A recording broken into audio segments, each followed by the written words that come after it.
Hey, what's up? Jigsaw here. Want to keep your WhatsApp conversations private?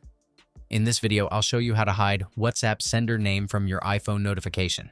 Let's go.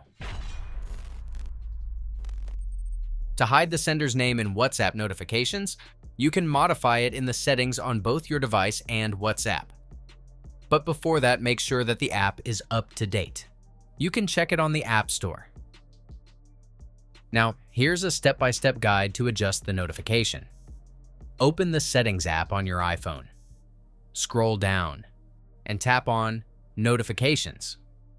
In the list of apps, find and select WhatsApp. Under the Alerts section, you'll see a setting called Show Previews. Change this setting to When Unlocked. This will show the sender's name and message content only when the device is unlocked. Then Never.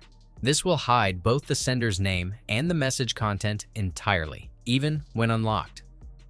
Next, open WhatsApp on your iPhone.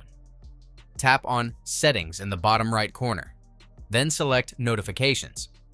Here, you can also customize your notifications. However, to completely hide the message previews, you must control it through your device settings, as explained a while ago. With these settings, WhatsApp will only display a notification on the lock screen without revealing the sender's name or message details. That's it. If I could help you, feel free to give this video a thumbs up and don't forget to subscribe. If you have any questions about the video or want me to create a tutorial about another topic, leave a comment below. See you next time. Bye.